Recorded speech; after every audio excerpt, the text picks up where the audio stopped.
Video जो हम लेकर आ चुके हैं आप सभी के लिए, जितने भी अभ्यर्थी इस बार एग्जाम देने वाले हैं 2024 के बोर्ड परीक्षा में, उन सभी छात्रों के लिए वीडियो काफ़ी इंपॉर्टेंट होगा। यहाँ पे हम लोग क्लास 12 वालों के लिए हिंदी का 100 मार्क्स का, चाहे साइंस स्ट्रीम से हो या फिर कॉमर्स से या फिर आर्ट स्ट्रीम से, तीनों का आप लोगों का सिलेबस एक ही है। सिर्फ आप सभी का एग्जाम जो अलग अलग होंगे, लेकिन पैटर्न, क्वेश्चन आंसर सारे एक ही मिलेंगे, ठीक है ना। पूर्णांक आपको 100 नंबर के दिए जाएंगे, समय दिए जाएंगे 3 घंटे 15 मिनट का। टोटल 100 ऑब्जेक्टिव रहने वाले हैं इस बार भी, और आपको 50 का ही जवाब देना है, ठीक है ना। मतलब दोगुने विकल्प के साथ इस बार भी क्वेश्चंस आएंगे आप सभी के एग्जाम्स में, तो आप सभी के लिए काफ़ी इंपॉर्टेंट हो जाती है और ये काफ़ी ईजी हो जाएगा आप सभी के लिए ऑब्जेक्टिव और सब्जेक्टिव में, क्योंकि दोगुने विकल्प आएंगे तो आपको चुन चुन के बनाना है 50 ही 100 में, ठीक है। आप आसानी से बना दोगे। और काफ़ी सारे छात्र यहाँ से, लाखों छात्र जो है यहाँ से, कई सारे छात्र जो है वो 50 में 50 नंबर लेकर आ जाते हैं, ठीक है ना, ऑब्जेक्टिव में। तो इसलिए रिजल्ट जो है आप सभी का अच्छा आता है पिछले कुछ वर्षों से। तो चलिए आज के इस वीडियो को हम शुरू करते हैं। वीडियो को लास्ट तक जरूर देखना, काफ़ी सारे इंपॉर्टेंट क्वेश्चन यहाँ पे सिलेक्ट किए गए हैं।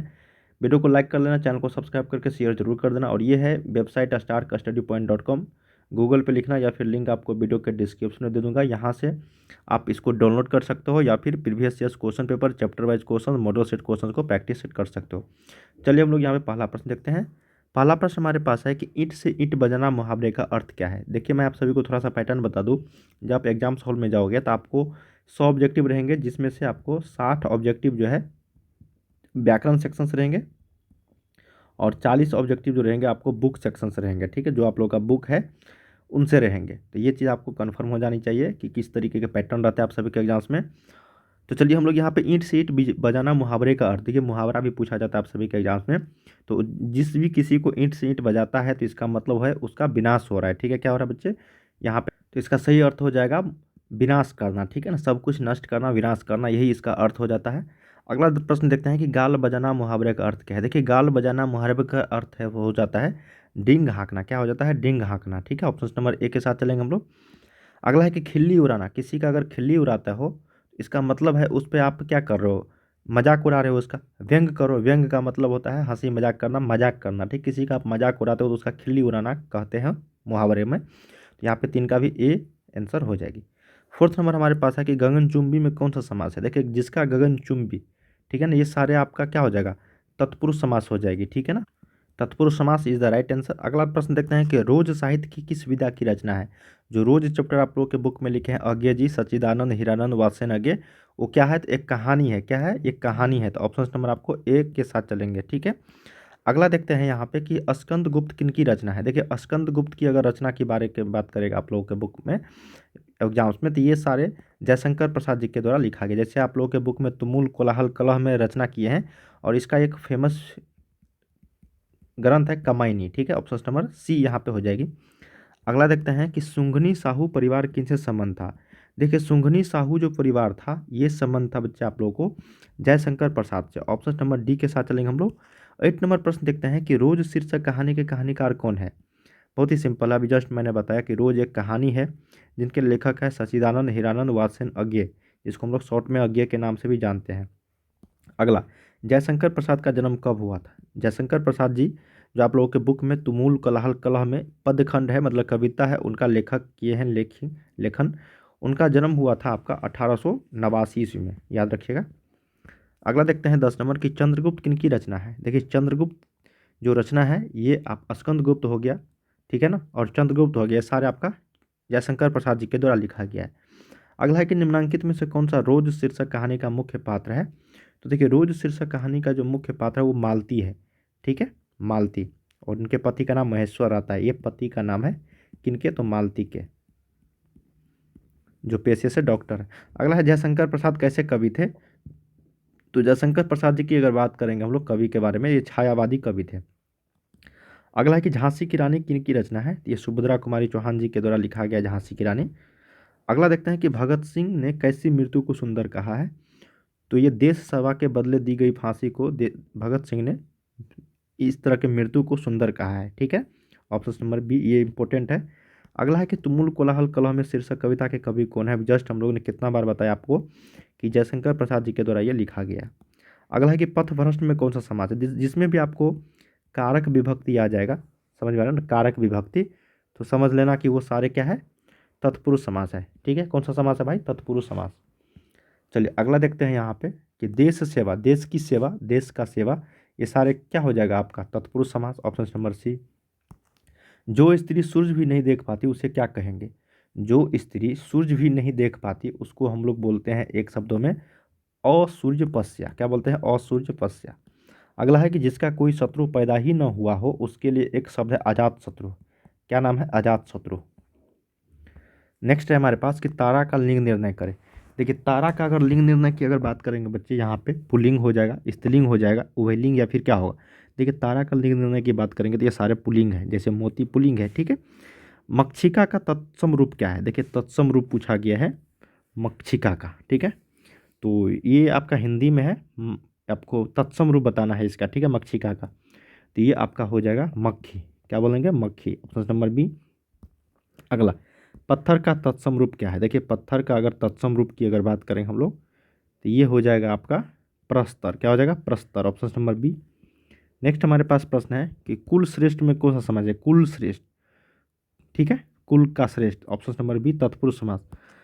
सतसई में कौन सा समास है? देखिए सतसई, सतसई। ठीक है ना, तो इसमें कौन सा समास हो जाएगा? इसमें सतसई संख्यावाचक आ रही है तो ये द्विगु समास हो जाएगी। कौन सा समास? द्विगु समास। अगला है कि लक्ष्य का तद्भव शब्द क्या होगा? देखिए लक्ष्य का अगर तद्भव शब्द की अगर बात करेंगे तो ये लाख हो जाएगा। ठीक है, लक्ष्य का क्या होगा? Lakh, option number A. Next हमारे पास है कि तिथि का लिंग निर्णय करें। तिथि शब्द जो है वो क्या है? तो तिथि शब्द एक स्त्रीलिंग है, ऑप्शन नंबर बी के साथ चलेंगे हम लोग। अगला देखते हैं कि अभ्यर्थी में कौन सा संधि है। तो अभ्यर्थी में अगर संधि की बात करेंगे तो यन संधि का उदाहरण है ये, B option is the right. अति आधुनिक शब्द में कौन सा उपसर्ग है? देखिए अति आधुनिक में तो अति उपसर्ग है। कौन सा उपसर्ग है? अति उपसर्ग है, ऑप्शन नंबर बी हो जाएगा। दीर्घायु में समास बताइए। देखिए दीर्घायु में अगर समास की बात करेंगे तो कर्मधारय समास हो जाएगी, ऑप्शन नंबर सी के साथ। अगला है कि पंचानन, जिसमें संख्यावाचक का बोध हो उसको हम लोग क्या बोलेंगे? और दशानन रहता तो ये अलग हो जाता। ठीक है ना, पंचानन है और दशानन ये दोनों का बहुव्रीहि समास है। देखिए आपको याद रखना है, पंचानन हो गया, दशानन हो गया, जिसका अर्थ किसी और भाषा में निकल जाए, किसी कोई और शब्द निकल जाए, वो सारे बहुव्रीहि समास हो जाए। जैसे लंबोदर हो गया, ये सारे बहुव्रीहि समास का उदाहरण है। अगला है कि पर्यावरण में है, पर्यावरण में कौन सा संधि है भाई? तो पर्यावरण में संधि की अगर बात करेंगे हम लोग तो यन संधि है। नेक्स्ट है कि धन को व्यर्थ ही खर्च करने वाला क्या होता है, या उसको क्या बोलेंगे? जो धन को ज़्यादा खर्च करता है, व्यर्थ का मतलब ज़्यादा खर्च करता है, उसको हम लोग बोलेंगे अपव्ययी। क्या बोलेंगे? अपव्ययी। और जो कंजूस होता है मतलब जो खर्च नहीं करता है उसको बोलते हैं मितव्ययी। ठीक है, तो यहाँ पे डी हो जाएगा अप। नेक्स्ट है कि जीभ का लिंग निर्णय करें। तो जीभ शब्द जो है ये एक तरह का पुल्लिंग है। क्या है? पुल्लिंग है। अगला है कि गर्दन का लिंग निर्णय करें। तो गर्दन शब्द जो है ये आपका याद रखिएगा स्त्रीलिंग हो जाता है। क्या होता है? स्त्रीलिंग। नेक्स्ट है कि अभिमान शब्द में उपसर्ग बताइए। तो अभिमान शब्द की अगर बात करेंगे हम लोग तो ये हो जाएगा आपका अभी उपसर्ग। ठीक है, किसमें? अभी उपसर्ग है इसमें। नेक्स्ट हमारे पास कि अनुवाद में कौन सा उपसर्ग है। देखिए अनुवाद शब्द में अगर उपसर्ग की बात करेंगे हम लोग तो ये अनु उपसर्ग है। कौन सा भाई? अनु उपसर्ग है। अगला देखते हैं कि त्रिनेत्र में समास बताइए। तो त्रिनेत्र में अगर समास की एक बात करेंगे हम लोग तो ये बहुव्रीहि समास हो जाएगी। ठीक है, अभी जस्ट हम लोगों ने बात किया था कि त्रिनेत्र किसको बोलते हैं? शंकर जी को बोलते हैं, शिव जी को बोलते हैं, तो इसलिए उसका अर्थ जो है किसी और शब्द में निकल गया। ठीक है ना, उसको हम बहुव्रीहि समास बोलेंगे। जैसे आकंठ में समास बताइए। तो आकंठ में आपका समास की अगर बात करेंगे हम लोग तो इसका राइट आंसर हो जाएगा बहुव्रीहि समास। क्या हो जाएगा? बहुव्रीहि समास। अगला, जिसके हस्ताक्षर नीचे अंकित हो उसको क्या बोलेंगे? जिसका नीचे हस्ताक्षर होता है उसको हम लोग बोलते हैं अधो हस्ताक्षर। क्या बोलेंगे? अधो हस्ताक्षर। ठीक है, और जिसका है तो उसको कर्ता बोलेंगे, तो इसलिए अधो हस्ताक्षर कर्ता, ऑप्शन नंबर सी हो जाएगा। ग्रीस में कौन सी संधि है? तो ग्रीस में संधि की बात करेंगे तो दीर्घ संधि है। अत्यंत का संधि विच्छेद क्या होगा? देखिए अति जो अंत हो जाता है अत्यंत का। ठीक है, बी। 42 देखते हैं, बरसात बिल्कुल न होना क्या कहलाएगा? देखिए बरसात अगर बिल्कुल नहीं हो रही है तो उसको हम लोग बोलते हैं अनावृष्टि। क्या बोलते हैं? अनावृष्टि। सरकार के प्रयास से जारी होने वाली सूचना क्या कहलाती है? उसको हम लोग बोलते हैं अध्यादेश। क्या बोलते हैं? अध्यादेश बोलते हैं। ठीक है, या फिर अधिसूचना, अधिसूचना बोलेंगे। जो सरकार के प्रयास से जारी होती है उस सूचना बोल रहे हैं तो ये अधिसूचना। ठीक है, अगर कोई आदेश होता है तो वो अध्यादेश। अधिसूचना या ज़्यादा यहाँ पे जो है वो शब्द होगी। सरकार के द्वारा कोई भी जारी होती है सूचना तो उसको हम लोग अधिसूचना बोलते हैं, ठीक है ना। चलिए अगला देखते हैं 44 नंबर की अवतार में कौन सा उपसर्ग है भाई। तो अवतार में अगर उपसर्ग की बात करेंगे हम लोग तो अब उपसर्ग हो जाएगा। क्या उपसर्ग है? अब उपसर्ग, ठीक है ना। अत्याचार में किस उपसर्ग का प्रयोग है? देखो अति जो और आचार, तो ये बी ऑप्शन से हो जाएगा। संगीतज्ञ में समास बताइए। संगीत में संगीतज्ञ बोल रहा है ना, तो यहाँ पे हो जाएगी संगीतज्ञ में तत्पुरुष समास, ठीक है ना, डी ऑप्शन से हो जाएगी। अगला है जगदीश में कौन सा संधि है? तो जगत जोर ईस, यहाँ पे जगदीश, तो ये संधि इसमें बोल रहा है कौन सा? स्वर, व्यंजन या फिर विसर्ग। विसर्ग तो कहीं हुआ नहीं यूज, तो विसर्ग तो होगा नहीं यहाँ पे, ये होगा व्यंजन संधि। क्या होगा? व्यंजन संधि। चलिए अगला देखते हैं कि निरोग में कौन सी संधि है। तो निरोग में अगर संधि की बात करेंगे तो निह जो रोग होता है तो इसमें लगा सकते हो आप लोग विसर्ग संधि, ठीक है। जिसमें विसर्ग होता है वो विसर्ग संधि कहलाएगा। 14 जो किसी के प्रति आसक्त हो उसको हम लोग क्या कहेंगे एक शब्द में?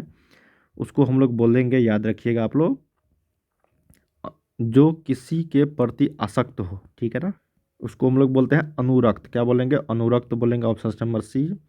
यथासाध्य में कौन सा समास है? देखिए यथासाध्य, ठीक है, इसमें समास की बात करेंगे तो ये अव्ययीभाव समास हो जाएगा, ठीक है ना। तो बच्चों हम लोगों ने यहाँ पे 1 से लेके 50 तक क्वेश्चंस किए हैं जो आप सभी के एग्जाम्स के लिए काफ़ी इंपॉर्टेंट था, और ये सारे क्वेश्चंस आप सभी के एग्जाम्स के लिए पूछे जाने वाले क्वेश्चंस हैं, ठीक है ना।